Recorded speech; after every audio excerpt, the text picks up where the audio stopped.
Hello friends, आप सभी का स्वागत है हमारे इस चैनल में। और आज का जो हमारा टॉपिक है वो है बहुत ही बेसिक टॉपिक है, जो कि सबसे इम्पोर्टेंट माना जाता है। सपोर्ट एंड रेजिस्टेंस कैसे ड्रॉ करें। ये बहुत ही सिंपल है और बहुत ही इम्पोर्टेंट भी है, बट कई लोग होते हैं ना, उन्हें ज़्यादा पता नहीं होता तो वो गलत वे में ऐसे ड्रॉ कर देते हैं। ठीक है, तो आज हम जानेंगे एग्जैक्टली कैसे सपोर्ट रेजिस्टेंस ड्रॉ करना है और किस किस टाइम फ्रेम पे कितना इफेक्टिव होता है। ठीक है, तो हम लोगों का अभी मेन पर्पस क्या होता है सपोर्ट एंड रेजिस्टेंस का, देखना कि प्राइस जब भी होता है ना, दो एरियाज के बीच में ही ट्रैवल करेगा, सपोर्ट के बीच में और रेजिस्टेंस के बीच में। जब भी प्राइस डाउन ट्रेंड पे होता है वो सपोर्ट पे आके कैसा रिएक्ट करता है हमें वो देखना होता है, या जब भी प्राइस अप ट्रेंड में होता है रेजिस्टेंस के पास जाके कैसा रिएक्ट करता है वो हमें देखना होता है। तो अगर आप एज अ ट्रेडर सोचो एक पल के लिए, मतलब आप इमेजिन करिए कि आप एक चार्ट है, उसमें दो लेवल्स हैं। ठीक है, नीचे है आपका सपोर्ट, ऊपर है रेजिस्टेंस, और चार्ट ऐसे ट्रेवल कर रहा है इस तरह से। तो अब आप ये सोचो, जब आपने एंट्री लिया था सपोर्ट पे, अब आप रेजिस्टेंस के पास जाके आप थोड़े अलर्ट हो जाते हो, है ना, कि अच्छा अब ये रेजिस्टेंस लेवल है, अब हमें देखना है कि यहाँ पे प्राइस कैसे रिएक्ट करता है। ठीक है, तो हम वहाँ पे रेडी रहते हैं, एग्जिट करने के लिए भी रेडी रहते हैं, प्लस हम उसमें पोजीशंस ऐड करने के लिए भी रेडी रहते हैं इन केस अगर वो उसे तोड़ के ऊपर जाए तो इसके लिए हमें एक टेक्निकल नॉलेज होनी चाहिए, प्लस हमें पता होना चाहिए कि हाँ एग्जैक्टली कहाँ पे सपोर्ट और रेजिस्टेंस ड्रॉ करें हम, ताकि इफेक्टिव ज़्यादा हो। अब ऐसा तो है नहीं कि अब सपोज़ मेरे पास मैंने चार्ट खोला हुआ जोमेटो का, अब मैं हर जगह ऐसे बनाता जाऊँ, हर जगह बनाता जाऊँ तो कोई फ़ायदा नहीं ना उसका, ज़रूरी तो नहीं। तो मुझे देखना है कि मुझे अपने ट्रेडिंग को काफ़ी सिंपल रखना है। देखिए, मेरा जब भी फोकस होता है ना, कोई भी वीडियो बनाने में, कोई भी चीज़ बनाने में, तो मैं चाहता हूँ कि उसको बहुत ही सिंपल रखूँ। बहुत ही सिंपल रखने का बेनिफिट क्या होता है? बहुत ही सिंपल रखने का बेनिफिट होता है कि चीज़ें आपको जल्दी समझ आती हैं, आप उसे अप्लाई कर सकते हो और उसको थोरोली आप फॉलो कर सकते हो, क्योंकि ऑलरेडी बहुत सिंपल है। अब मैं आपको 10 चीज़ें बताऊँ, ऐसे बताऊँ, वैसे बताऊँ, मतलब कान जैसे ये पकड़ना है, मैं ऐसे घुमा के बताऊँ पकड़ना है, तो वो कॉम्प्लिकेटेड हो गया ना। भले ही उससे इंप्रेशन आता है कि अरे बाप रे, इसे तो बहुत ज़्यादा पता है, इसे तो सारी चीज़ें पता हैं, बट वो यूज़फुल नहीं होती है। तो जो मेन एम होता है ना हमारा, मोस्टली होना चाहिए कि हम ट्रेडिंग को बहुत ही इफेक्टिव बनाएं। इफेक्टिव बनाने के लिए जितना सिंपल रखोगे उतना ही ज़्यादा इफेक्टिव होगे। ठीक है, तो आपको ये चीज़ तो ऑब्वियसली आपको पता ही होगी कि जितना ज़्यादा हम एक दो चीज़ों पे फोकस्ड रहेंगे, जितना ज़्यादा हम उस पर वर्क करेंगे, तो हमारी ट्रेडिंग उतनी ज़्यादा इंप्रूव होगी। अब मैं 10 चीज़ों पे फोकस कर रहा हूँ, तो मेरा ध्यान जो है डाइवर्ट हो रहा है उन चीज़ों पे। बट अगर मैं एक दो चीज़ों पे ही फोकस कर रहा हूँ तो मेरा जो फोकस लेवल है बहुत ज़्यादा हाई रहता है। तो उस हिसाब से मैं चीज़ों को जितना हो सके उतना सिंपल करता हूँ और उसको उतना ही इफ़ेक्टिव रखता हूँ। तो मैं चाहता हूँ कि आप लोग भी चीज़ों को एकदम सिंपल रखें, वो बहुत ही ईजी रहता है समझने के लिए, और उसी तरह से लॉन्ग टर्म में उसे कंटिन्यू करना भी ज़्यादा इजी रहता है। ठीक है, अब बात रही कि सिंपल में सबसे बेसिक चीज़ों में आता है आपका सपोर्ट और रेजिस्टेंस। ये तो भाई हर किसी को करना ही करना है। अगर आप नहीं जानते कि सपोर्ट और रेजिस्टेंस कैसे ड्रॉ करें तो आप ट्रेड में बहुत ज़्यादा गलतियां कर बैठोगे। आप गलत जगह पे एंट्री ले, हो सकता है आपने रेजिस्टेंस पे एंट्री ले ली, आपको नहीं पता था, आपने ऐसी जगह एंट्री ली कि प्राइस वहाँ से रिवर्स करने वाला था, या आपने सपोर्ट पे आके एग्जिट ले लिया, आपको नहीं पता था। कई बार हम सुनते हैं ना कि मैं जब भी कुछ लेता हूँ तो नीचे चला जाता है, और जैसे ही बेचता हूँ वो रॉकेट बन जाता है। ये सबके साथ होता है, स्टार्टिंग में मेरे साथ भी हुआ था, अभी भी कितने लोग होंगे उनके साथ भी होता है। तो ये एक्चुअली क्या होता है कि हमें ना समझना होता है मार्केट को। जब हम नहीं समझते ना पूरी तरह से, तो हमें ऐसा लगता है कि मार्केट हमारे अगेंस्ट जाता है। बट देखो, मार्केट को हमसे कोई फ़र्क नहीं पड़ता है। बड़े बड़े इंस्टीट्यूशंस होते हैं जो इतना सारा पैसा लगाते हैं, वो ट्रेड करते हैं। तो हम तो कुछ भी नहीं है, हम तो सागर में बूंद के जैसे हैं, बहुत ही छोटा कैपिटल है हमारा। हम तो इतना सा भी हिला नहीं सकते निफ्टी को या किसी भी स्टॉक को, तो हमारे पीछे मार्केट क्यों पड़ेगा भला। तो प्रॉब्लम ये होता है कि हमारी अंडरस्टैंडिंग की प्रॉब्लम होती है। तो अब हम क्या करेंगे ना कि हम सबसे बेसिक चीज़ है और सबसे इफ़ेक्टिव चीज़ है सपोर्ट और रेजिस्टेंस ड्रॉ करना। तो हम ना दो टाइम फ्रेम पे हमेशा देखा करेंगे सपोर्ट और रेजिस्टेंस को। एक हम वीकली टाइम फ्रेम पे जाएंगे, जैसे देखो ये वीकली चार्ट है, और एक डेली टाइम फ्रेम पे जाएंगे। ठीक है, वैसे तो सपोर्ट रेजिस्टेंस हम किसी भी टाइम फ्रेम पे डाउनलोड कर सकते हैं, सॉरी मतलब बना सकते हैं, 15 मिनट पे भी 5 मिनट पे भी कर सकते हैं। पर जो जैसे हम अगर स्विंग ट्रेडिंग लेके चलते हैं, जो एक सबसे पॉपुलर फॉर्म है ट्रेडिंग का, उसमें अगर हम चाहते हैं तो हम दिखाएंगे। मैंने एक वीडियो स्कैल्पिंग की बनाई हुई है वैसे। उसमें मैंने ना छोटे टाइम फ्रेम पे भी किया हुआ है, तो अगर आप देखते हो ना छोटे टाइम फ्रेम पे, हाँ उसमें सपोर्ट रेजिस्टेंस की जरूरत नहीं पड़ती, उसमें एक अलग मेथड यूज़ होता है। तो मैंने वो कर रखा है, वो ट्रेंड लाइन के थ्रू यूज़ होता है, मूविंग एवरेजेस के थ्रू। तो आप उसको देख सकते हो छोटे टाइम फ्रेम पे। पर सपोर्ट रेजिस्टेंस जहाँ तक ड्रॉ करना है ना, तो मिनिमम 1 आवर का चार्ट चाहिए, और आप वीकली चार्ट से लेकर 1 आवर के चार्ट तक पे कर सकते हो। वो इफेक्टिव भी होगा। बट अगर आप उसको उससे छोटे पे करोगे तो उतना कुछ खास बेनिफिट नहीं होगा। सबसे ज़्यादा इफेक्टिव होगा वो वीकली चार्ट पे। तो अब मैं ऐसे ही हम लोग एक चार्ट देखते हैं, जैसे सपोज चलो जोमेटो का ही देखते हैं। अब यहाँ पे देखो वीकली में देखो एक दिख रहा है हमें, ये ये एक सपोर्ट लेवल दिख रहा है। अब ये सपोर्ट लेवल कैसे हुआ, अब हम इसको अंदाज़ा लगाते हैं। देखो, और हाँ जब भी हम सपोर्ट या रेजिस्टेंस ड्रॉ करते हैं ना, तो एक उसको हम एक स्पेस देते हैं, ठीक है। एकदम सीधे कोई स्ट्रेट लाइन नहीं होता, उसे थोड़ा फ्लेक्सिबल रखते हैं, मतलब थोड़ा मूवमेंट का स्कोप देते हैं। अब आप ये सोचो ना, आपको अगर कोई सीधा बोल दे कि तुम्हें एक पतली सी तार पे खड़े रहना है, तो कैसा लगेगा? पॉसिबल नहीं है ना। थोड़ा बहुत तो हिलोगे आप, थोड़ा बहुत ऊपर नीचे करोगे, इधर उधर करोगे, तो आपको थोड़ी ज़्यादा जगह चाहिए। तो सेम कैंडल स्टिक्स के साथ भी, चार्ट के साथ भी ये होता है। उसको अब आप ये करेगा, कोई कोई ऐसे करता है जैसे कि अब ये है, एक पतली सी लाइन खींची, अब बोला ये हो गया आपका सपोर्ट। अरे भाई देखो तो सपोर्ट नीचे भी तो जा ही रहा है ना, इसके भी नीचे जा ही रहा है, तो किस बात का सपोर्ट हुआ? सपोर्ट हमेशा एक रेंज होता है। उसी तरह रेजिस्टेंस भी एक रेंज होता है, कभी एग्जैक्ट एक लाइन नहीं होती है, ठीक है। अब देखो जैसे वो एक लाइन हो गई थी, अब ये देखो ये एक रेंज है, तो प्राइस इस रेंज में आता है। अब सपोर्ट कैसे बना? देखो यहाँ पे टचेज हुए, हमें देखना है कि मिनिमम 2 टच होने चाहिए, ठीक है। जैसे यहाँ पे टच हुआ तो रेजिस्टेंस का काम करता है, फिर इस प्राइस ने तोड़ा, फिर ऊपर आया। फिर यहाँ से आप देख रहे हो हाई मोमेंटम ब्रेकआउट आया। यहाँ पे प्राइस यहाँ पे स्टेबल हुई थोड़ी, यहाँ पे कंसोलिडेट हुई, फिर यहाँ से तोड़ा, फिर प्राइस ने रिटेस्ट किया, फिर ऊपर गई, फिर रिटेस्ट किया, फिर ऊपर गई, फिर नीचे रिटेस्ट किया, और देखो प्राइस उसी में है, यहीं से ऊपर नीचे कर रही है। तो जब एक रेंज में प्राइस बार बार आके सेट हो रही है, मतलब वहाँ पे मूवमेंट ले रही है, एक ही जगह पे रेंज में आ रही है, तो वो सपोर्ट कहलाता है।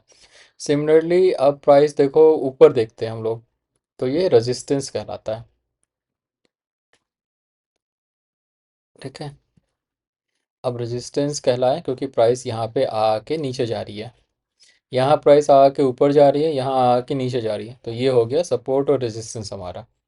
तो ये हमें इस एक वीकली टाइम फ्रेम में अंदाज़ा मिला कि प्राइस यहाँ पे है। अब हम क्या, देखो जब भी कोई ट्रेडर होगा ना, तो वो पहले यहाँ पे वेट एंड वॉच करेगा, क्योंकि अब सपोर्ट है इसका, तो ये थोड़ी कि प्राइस ऊपर ही ऊपर जाएगी।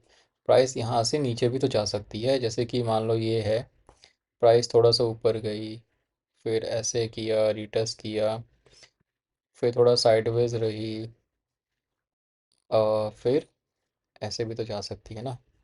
तो कंफर्मेशन तो ऐसा है नहीं कि ऊपर ही जाएगी, नीचे भी प्राइस जा सकता है। तो हमें देखना होता है कि इसमें एक्ट कैसे करें। अब हम क्या करेंगे, हम इसको डेली टाइम फ्रेम पे शिफ्ट करेंगे। ये देखो, बेटर अंडरस्टैंडिंग के लिए।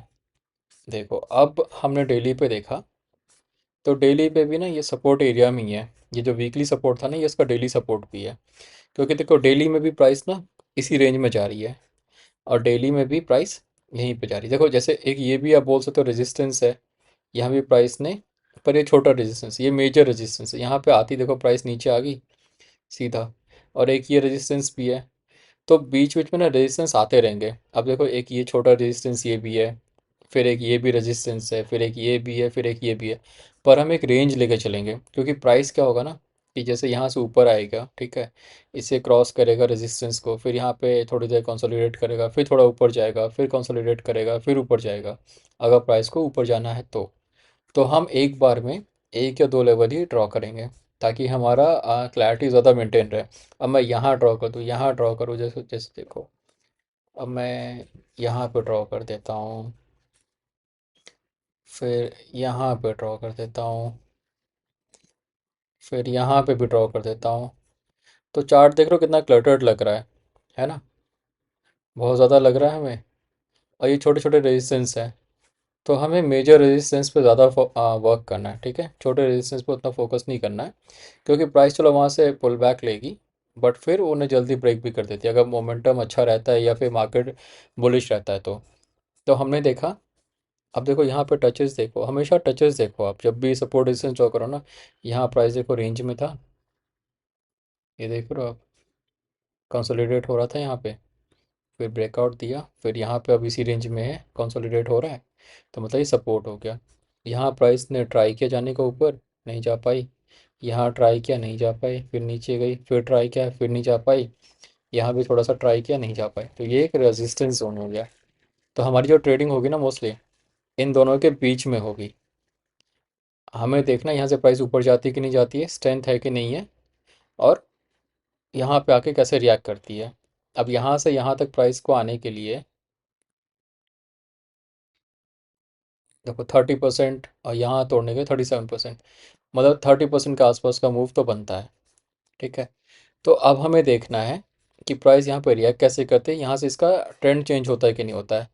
मेरी एक वीडियो है डाउ थ्योरी की, वो आप देखना, कि ट्रेंड ट्रेंड भी देखना हमारे लिए बहुत ज़रूरी होता है। उसमें क्या होता है ना कि हम सपोर्ट रेजिस्टेंस तो हमें एक आइडिया मिल गया कि प्राइस यहाँ रुकी है, यहाँ तक जाएगी, बट हमें साथ में ट्रेंड भी देखना होता है, ट्रेंड कैसा है। ट्रेंड अगर मान लीजिए डाउन ट्रेंड है कि नहीं, अभी तो देखो डाउन ट्रेंड है ना, ये देखो डेली में भी डाउन ट्रेंड है। फॉर्मेशन देखो, अभी यहाँ पे नया लो नहीं बनाया प्राइस ने, ये हायर हाई बनाया है, ठीक है। अभी प्राइस इस रेंज में है। अब इस रेंज में जब प्राइस ना इसके ऊपर आएगी, देखो ये है ना, इसके ऊपर जब प्राइस जाएगी फिर रिटर्स करके ऊपर जाएगी, तो ट्रेंड चेंज होगा।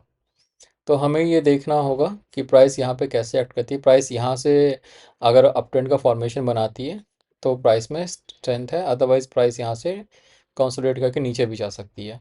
तो ये हो गया सपोर्ट रेजिस्टेंस का। अब इसको हम अगर छोटे टाइम फ्रेम पे जाते हैं, मान लो छोटे टाइम फ्रेम पे गए, इसे अब हटा देते हैं, क्योंकि छोटे टाइम फ्रेम पे इतना लंबा सपोर्ट रेजिस्टेंस काम नहीं करता है। उस पर छोटा ही रेजिस्टेंस रहेगा और सपोर्ट लेवल रहेगा। तो हमने हटा दिया सारा, ठीक है, ये हट गया। तो अब हम देखते क्या है कि छोटे टाइम फ्रेम पे भी प्राइस जो है यहाँ से ऊपर गई थी। ये देखो प्राइस इस रेंज में रही थी, प्राइस इस रेंज में रही, नीचे गई, फिर इस रेंज में रही, फिर ऊपर गई, फिर इस रेंज में आई, फिर इस रेंज में रही। तो अभी भी छोटे टाइम फ्रेम पे रेंज बाउंड है, और ये इसका एक बड़ा रेजिस्टेंस हो गया। ये गैप डाउन देख रहे हो, ये गैप गैप जो होता है बहुत स्ट्रॉन्ग रेजिस्टेंस का काम करता है, तो ये एक मेजर रेजिस्टेंस जोन है। तो अब हमें क्या करना है ना कि हमें, जैसे अब हम ये आपके वाले टाइम फ्रेम पे आ गए, इससे छोटे में कोई फ़ायदा नहीं है। अब हम यहाँ पे देखेंगे कि प्राइस कैसे एक्ट करती है, क्योंकि देखो अगर प्राइस को पॉजिटिव होना होगा या नेगेटिव होना होगा, अप ट्रेंड होगा डाउन ट्रेंड होगा, तो वो हमें छोटे टाइम फ्रेम से मालूम पड़ जाएगा। कि प्राइस अगर मान लो यहाँ पे प्राइस अप ट्रेंड में आ रही है तो ऑब्वियसली बड़े टाइम फ्रेम में उसका इम्पैक्ट पॉजिटिव होगा। यहाँ से प्राइस डाउन ट्रेंड जा रही है तो ऑब्वियसली बड़े टाइम फ्रेम में इसका नेगेटिव इम्पैक्ट होगा। तो ये हमें इनिशियल आइडिया दे देगा। तो आप 1 घंटे या 4 घंटे के चार्ट को यूज़ करो, उससे बिलो के चार्ट को यूज़ करने का कोई फ़ायदा नहीं है। वैसे 4 घंटे का चार्ट यूज़ करोगे तो ज़्यादा अच्छा है, और ज़्यादा अच्छा प्राइस एक्शन बनता है उसमें। देख रहे हो, ये देख रहे हो आप, ये रेजिस्टेंस जोन हो गया एक तरह से। तो यहाँ पे आप देखो, तो ये हो गया प्राइस को आप सपोर्ट रेजिस्टेंस जोन में लाने का। अब जैसे मान लो कोई और चार्ट लाते हैं हम लोग, आ, ये भी डाउन ट्रेंड में ही है। अब जैसे कि चलो ये एक बार देखते हैं इसको क्या कर रहा है ये। देखो ये ना, यहाँ पे एक सपोर्ट जोन था, ठीक है। आप इस रेंज को ले लो, ये एक सपोर्ट जोन था, पर प्राइस ने उसको भी तोड़ दिया। ये देखो आप, ये देख रहे हो आप, देखो। तो अब प्राइस ने इसको भी तोड़ दिया। तो कई बार ऐसा होगा ना कि मार्केट ख़राब होगा या सिचुएशन अच्छा नहीं होगा तो वो सपोर्ट जोन भी टूट जाता है, जबकि ये अच्छा सपोर्ट जोन था, प्राइस ने काफ़ी टाइम स्पेंड किया था यहाँ पे 4 आवर्स की चार्ट पे। अगर मैं इसको वही ले आता हूँ 1 दिन के चार्ट पे लेके जाता हूँ एक बार, तो ये डेली का भी सपोर्ट जोन था, देखो बढ़िया सपोर्ट था प्राइस का। अब उसने तोड़ दिया। तो अब हम क्या करेंगे ना, अब हम इस केस में क्या कर सकते हैं, अब तो ये सपोर्ट ही टूट गया। अब हमें क्या करना है? तो अब हम ना इसमें वेट करेंगे नए सपोर्ट का बनने का, या तो एक बार हम वीकली में जाएंगे, वीकली में देखेंगे कि कोई सपोर्ट है उसके बाद। अब जैसे मैं वीकली में जाता हूँ, तो मैंने देखा कि अच्छा, ये एक एरिया है, इसको हटाया मैंने, क्योंकि मैं वीकली चेक कर रहा हूँ ना, बड़े टाइम फ्रेम में ज़्यादा अच्छा आइडिया आ जाता है कि जैसे ये जोन है देखो,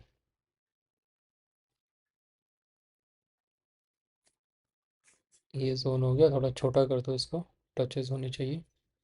हम्म तो अब देखो, मैंने देखा कि हाँ, वीकली में भी ये एक सपोर्ट एरिया है, क्योंकि यहाँ से भी प्राइस ने रिएक्ट किया हुआ है, ऊपर गई हुई प्राइस बार बार। तो फिर अब मैं यहाँ पे ना देखूंगा, ठीक है, कि वीकली में जब ये प्राइस ऐसा है, तो अब क्या यहाँ से प्राइस कैसे रिएक्ट करती है, कैसा बिहेव करती है। तो मैं वीकली में मैंने एक बड़ा सा बना दिया सपोर्ट जोन, कि वीकली में चलो सपोर्ट है, तो उम्मीद है कि यहाँ से प्राइस शायद ऊपर की तरफ जाए, क्योंकि weekly support obviously strong support होता है। फिर मैंने इस प्राइस को डेली में भी देखा, डेली में देखा कि हाँ, डेली में भी ये सपोर्ट जोन का काम कर रहा है, वीकली वाला ही। तो मैंने उसको रखा हुआ है। अब मैं यहाँ पे प्राइस को चेक करूँगा, अब ज़्यादा ज़्यादा होगा तो मैं, अगर मुझे बहुत जल्दी है जानने की, तो मैं 1 आवर में देखूंगा। देखो 1 आवर में अब मैं गया, तो मैंने देखा कि एक ये पिन बार सपोर्ट बनाया प्राइस ने, मतलब यहाँ से प्राइस ऊपर उठाने की कोशिश की गई है, साथ में ये आपका हो गया एक कैंडल फॉर्मेशन हो रहा था, पॉजिटिव है। तो चलो, कहने का मतलब ये है कि यहाँ से प्राइस ऊपर उठाया गया है, तो मे बी यहाँ से चांसेस हो सकता है कि प्राइस का पैटर्न चेंज हो जाए, ट्रेंड का पैटर्न चेंज हो जाए। तो अब मैं इसके लिए क्या कर सकता हूँ, कि एक ट्रेंड लाइन ड्रॉ कर सकता हूँ छोटे लेवल पे। एक चैनल बना सकता हूँ, चैनल बना लो या ट्रेंड लाइन ड्रॉ कर लो, जो भी आपको समझ आता है। ये देखो, जैसे कि ये चैनल बना लो, ताकि आपको थोड़ा एक आइडिया मिल जाए कि प्राइस, क्योंकि ये एज अ रेजिस्टेंस सर्व करेगा ना। तो ये चैनल हो गया, ठीक है। अभी देखो, चैनल का सपोर्ट है, सपोर्ट लेके ऊपर गई, तो इसे टूटेगा, फिर इसको रिटेस्ट करेगा, जैसे प्राइस है ना, क्या करेगी अब, अगर इसको ऊपर जाना है तो इसको तोड़ेगी, फिर ऐसे रिटेस्ट लेगी, फिर ऐसे ऊपर जाएगी, फिर ऐसे रिटेस्ट, फिर ऐसे ऊपर, फिर रिटेस्ट, ऐसे करके ना। देख रहे हो फॉर्मेशन, देख रहे हो इसका, देखो, हायर हाई, हायर लो का फॉर्मेशन बन गया। तो प्राइस को अपट्रेंड में जाने के लिए ऐसे करना पड़ता है। तो हमें ये देखना होगा, वेट एंड वॉच, नहीं तो वो डाउन साइड की तरफ चली जाएगी। अगर उसको जाना होगा तो यहाँ पे बेस बना के या ऐसे डायरेक्ट करके कैप डाउन में खुल सकती है। तो ये हम छोटे टाइम फ्रेम पे हमें ज़्यादा आइडिया मिल जाता है, तो इसलिए हम करेंगे इसको छोटे टाइम फ्रेम पे भी देखेंगे, पर हमेशा छोटे टाइम फ्रेम पे हमें बस एक एंटिसिपेशन होती है, ठीक है। अब इसका मतलब ये नहीं कि ज़रूरी नहीं कि छोटे टाइम फ्रेम पे अगर ख़राब हो रहा है 1 घंटे के टाइम फ्रेम पे तो आगे भी ख़राब ही होगा। कई बार होता है ना कि 1-2 घंटे तक प्राइस डाउन ट्रेंड में रहता है, फिर रिवर्सल आ जाता है, फिर ऊपर चला जाता है। तो हमें बेसिकली देखना सारा टाइम फ्रेम है, बट छोटे टाइम फ्रेम पे उतना जज नहीं करना है हमें। जब तक उसका इफेक्ट डेली टाइम फ्रेम पे ना आए, तब तक हमें उसको उतना ट्रस्ट नहीं करना, उसके ट्रेंड को। क्योंकि देखो, अब यहाँ पे ऐसा है, तो डेली टाइम फ्रेम पे समझ में आ रहा है कि हाँ, यहाँ पे बेस बनाया था, यहाँ से इसका सेटअप ख़राब हो गया, ब्रेक करके काफ़ी अच्छी सेलिंग हो गई। बट अब ये बेस पे भी आ चुका है, एक सपोर्ट पे भी आ चुका है, और यहाँ से देखो, हमें पता है कि यहाँ से प्राइस काफ़ी अच्छे से पुश किया गया नीचे की ओर। तो हम इसको एक रेजिस्टेंस जोन मांग सकते हैं, मार्क करते हैं थोड़ा सा ऐसे करके, क्योंकि यहाँ पे ना प्राइस अच्छा खासा नीचे गई तोड़ के।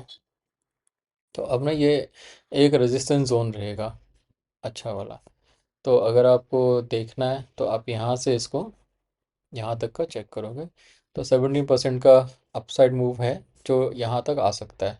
बट ये तभी होगा जब स्ट्रेंथ आएगी इसमें, जब इसको ऊपर जाना होगा, क्योंकि देखो, जब हम मार्केट, आप जैसे ये देख रहे हो, आप सब माइनस माइनस माइनस माइनस है। इससे क्या आइडिया लगता है आपको, वॉच लिस्ट से क्या मालूम पड़ रहा है कि देखो, ये सब ना अभी सब माइनस में है, मतलब मार्केट अभी ठीक नहीं है, ओके।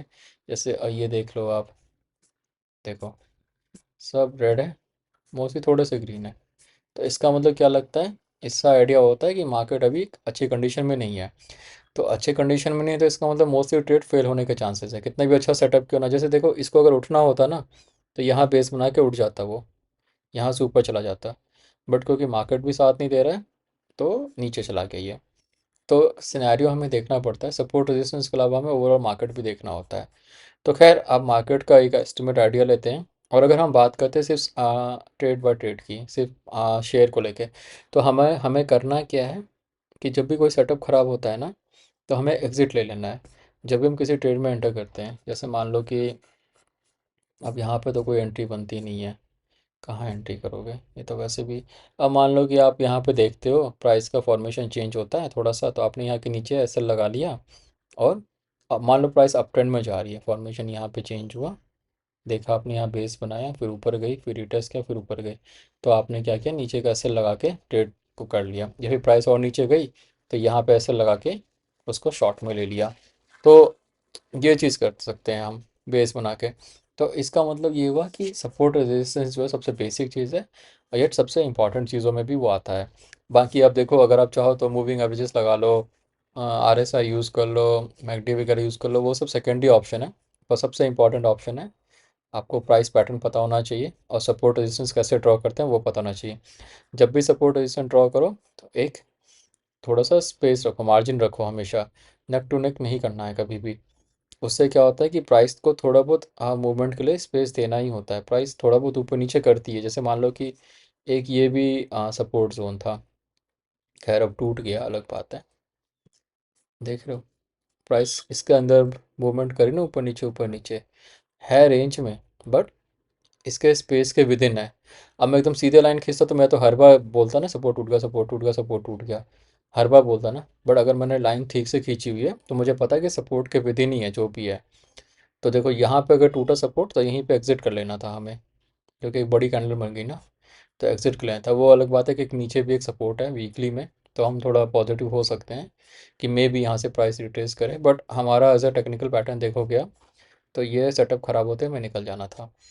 तो ये होता है, और यहाँ पे आती है हमें अलर्ट हो जाना होगा, हमें यहाँ पे बाकी सिग्नल्स देखने होंगे कि यहाँ पे कैसा प्राइस बिहेव कर रहा है। और अगर लगे कि कोई भी ऐसा कैंडल बन रहा है, जैसा अपनी कैंडल स्टिक की वीडियो देखोगे ना, तो उसमें कैंडल स्टिक्स इंपॉर्टेंट वाले मेंशन है, मान लो यहाँ पे शूटिंग स्टार बन रहा है, तो हमें समझ जाएंगे हम कि यहाँ पे प्राइस का बिहेवियर अच्छा नहीं है, मे बी यहाँ से हमें एक बार एग्जिट लेना पड़ जाए। तो इस चीज़ का ध्यान रखेंगे। तो अब आप चार्ट्स देखो, ठीक है, सारे चार्ट देखो, जितने भी चार्ट देखते हो उसको एक बार वीकली टाइम फ्रेम में ले जाओ। जैसे मैं वीकली में ले जाता हूँ ना, आप वीकली में ले जाओ और देखो कितने टचेस हुए हैं, कहाँ पे कितने टचेस हुए हैं। जैसे यहाँ पे देखो, यहाँ पे प्राइस ने कितनी बार टच किया हुआ है। अगर मैं इसको रेंज बना देता हूँ, ठीक है, जैसे ये हो गया, ऐसे रेंज बना दो, तो देखो ये बन गया एक सपोर्ट। फिर ये देखो एक रेजिस्टेंस बन गया, या इसको रेजिस्टेंस बना सकते हो आप। ये एक पूरा रेंज लो, ये देखो बन गया। अब ऐसे ड्रॉ करो आप, फिर उसको डेली टाइम फ्रेम में जाओ। डेली टाइम फ्रेम में देखो कि अलग से डेली का अलग सपोर्ट रेजिस्टेंस भी बन जाता है। अब जैसे ये वीकली का था, तो डेली का एक, ये देखो यहाँ पे प्राइस एक बार रुकी हुई है, यहाँ पे प्राइस रुकी हुई है। खैर अभी अगर हम देखते हैं यहाँ पे छोटा सा बन रहा है सपोर्ट डेली के बेसिस पे, यहाँ से लेके यहाँ तक का, यहाँ से लेके 9 तारीख से लेके यहाँ तक का, तो ये भी काफ़ी अच्छा टाइम फ्रेम है, ऐसा भी नहीं कि कोई छोटा टाइम फ्रेम है ये। तो एक डेली में हम इसको भी कंसिडर कर सकते हैं। मतलब अब हम यहाँ से ये ज्यूम कर सकते हैं कि दो सपोर्ट्स पे हैं, कि अगर ये सपोर्ट टूटेगा तो प्राइस यहाँ जाएगी, तो अगर ये टूटेगा तो हम यहाँ तक आने का वेट करेंगे और यहाँ पे कैसा रिएक्ट करता है वो देखेंगे। और अगर ये नहीं टूटता है तो यहाँ पे प्राइस कैसा आती है, कैसा बिहेव करती है वो देखेंगे एक बार। और फिर ये भी एक रेजिस्टेंस जोन है। अब मेजर रेजिस्टेंस जोन ये है, तो ये छोटे छोटे रेजिस्टेंस जोन है, तो हमें प्राइस को देखते रहना होगा कैसा कैसा। जनरली छोटे रेजिस्टेंस जोन पे ना प्राइस आके कंसोलिडेट कर जाती है, या फिर मार्केट अच्छा होता है तो वो सीधे तोड़ के ऊपर चली जाती है। तो हमें डिपेंड करता है, मार्केट सिनेरियो पे भी डिपेंड करता है, या स्टॉक की कोई बुरी खबर है, या कुछ अर्निंग्स ख़राब है, या कुछ ऐसा है, नेगेटिव न्यूज़ है, तो भी वो इम्पैक्ट करता है। तो उन चीज़ों का भी हमें ध्यान रखना होगा। ठीक है, तो आप लोग एक बार ड्रॉ करो, सपोर्ट रेजिस्टेंस ड्रॉ करो, हर टाइम फ्रेम पे ड्रॉ करके देखो। कम से कम मिनिमम 2 टचेज़ होने चाहिए। ठीक है, जितने ज़्यादा उतने अच्छे होते हैं। और सेम चीज़ रेजिस्टेंस में भी होगा। और आप ड्रॉ करके एक बार देखो, बैक एंड बैक मतलब बैक टेस्ट करके देखो आप कि क्या सच में जब आपने सपोर्ट रेजिस्टेंस ड्रॉ किया तो प्राइस ने उस चीज़ को वो किया कि नहीं, रिस्पेक्ट किया कि नहीं। अब जैसे कि मान लो मैं यहाँ पे भी एक बार ड्रॉ कर सकता हूँ। ये देखो एक रेंज है ये देखो, इसको और बड़ा कर देते थोड़ा सा। देखो, देख रहे हो यहाँ पे प्राइस आई, टाइम स्पेंड किया, breakout retest, breakout retest, retest, फिर रीटेस्ट किया, फिर यहाँ से प्राइस गई। तो कितनी बार उसने इसको ऐसा फ्लिप एज अ रेजिस्टेंस भी यूज़ किया, एज अ सपोर्ट भी यूज़ किया। तो आप देख रहे हो ये कितना मतलब एक तरह से कितना अच्छा है कि एक मैंने सपोर्ट या रेजिस्टेंस ड्रॉ किया, अब ऐसा फ्लिप हो जाता है। यही इसके लिए एक रेजिस्टेंस का काम कर रहा था, जो इसे ऊपर नहीं जाने दे रहा था, बार बार इसको पुश कर रहा था नीचे की तरफ। और बाद में यही इसके लिए एक सपोर्ट बन गया। ठीक है, मतलब जो दुश्मन था इसका वो दो बाद में इसका दोस्त बन गया, और फिर इसी ने इसको सपोर्ट दिया, और फिर ये यहाँ से प्राइस ऊपर गई। तो ऐसे ड्रॉ करो, आप देखो। ठीक है, और अगर आपको लगता है कि आप ट्राई करो, अगर आपको लगता है कि कुछ गलत हो रहा है तो मुझे कमेंट सेक्शन में लिख के बताना, या आपको कोई इसी और टॉपिक पे वीडियो चाहिए तो मुझे बताना, मैं वो भी बनाऊंगा। ये सब बहुत ही सिंपल सिंपल वे में मैं आपको बता रहा हूँ ताकि आपके लिए बहुत ईजी हो। तो आप खुद भी चार्ट पे प्रैक्टिस करो। देखो, अगर आप एल्गो या इंडिकेटर्स के भरोसे रहोगे तो आप किसी और पर डिपेंडेंट हो, इसका मतलब। और अपना पैसा बनाने के लिए आप किसी और पर डिपेंडेंट हो तो आप समझ जाओ कि क्या चांसेस हैं। ये तो वही बात हुई ना कि कोई आदमी कहता है लाओ मेरे को 10 लाख दो, मैं 20 लाख करके देता हूँ। तो आप भरोसा नहीं कर सकते ना उस पर। हाँ, same thing is with trading की। अगर आपको लगता है कि आपको ट्रेडिंग से पैसा बनाना है तो आपके पास नॉलेज होनी चाहिए, आप किसी और पर ट्रस्ट नहीं कर सकते हो। ठीक है, तो जितना आप सीख सकते हो, जहाँ जितना आप नॉलेज ग्रैब कर सकते हो उतना करो। और कोशिश करो कि सिंपल वे में सीखो, और सिंपल चीज़ें ही इफ़ेक्टिव होती हैं, ये भी ध्यान रखो। ये नहीं है कि आपने बहुत कुछ किया, बहुत कॉम्प्लिकेटेड किया तो बहुत ज़्यादा इफ़ेक्टिव हो जाएगा, ऐसा कुछ नहीं है। जितना कॉम्प्लिकेटेड करोगे, चाहे आप लाइफ से लेके ट्रेडिंग में जहाँ भी आप चीज़ों को कॉम्प्लिकेटेड करोगे, उतना ही सरदर्द रहेगा आपके लिए। तो बेटर है चीज़ों को जितना सिंपल कर सको, जितना छोटा कर सको, उतना सिंपल रखो, और उस हिसाब से उसमें एकदम नॉलेज गेन करो, एक्सपीरियंस गेन करो। तो आप देखो, एक बार प्रैक्टिस करो, प्रैक्टिस करो, कुछ चार्ट्स पे करो, 50 या 100 चार्ट्स पे तो कर ही सकते हो। करके देखो, और देखो वहाँ पे प्राइस कैसा रिएक्ट करती है। जैसे अब मैंने बनाया तो मैंने देखा प्राइस ऐसे ऐसे ऐसे रिएक्ट कर रही थी, फिर यहाँ देखो ऐसे ऐसे रिएक्ट कर रही है।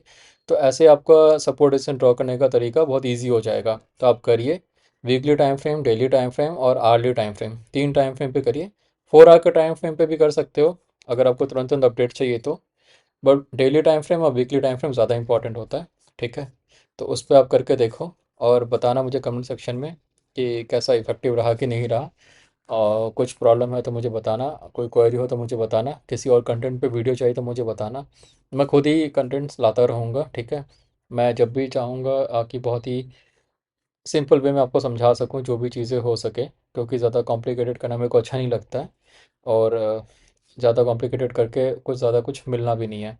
तो मैं आपको एकदम सिंपल वे में समझाऊंगा जितना हो सके उतना, और नए नए टॉपिक्स पे लाता रहूँगा मैं। और आपके मन में अगर कोई टॉपिक है जिसमें आप चाहते हो कि वीडियो बनाऊँ मैं, तो आप मुझे बताना, कमेंट करना, मैं देखूँगा। अगर रेलिवेंट होगा तो मैं उस पर ज़रूर बनाऊँगा। ठीक है, तो आप देखिए, चार्ट सर्च करिए, और प्लीज़ अगर हो तो चैनल को लाइक और सब्सक्राइब करिए।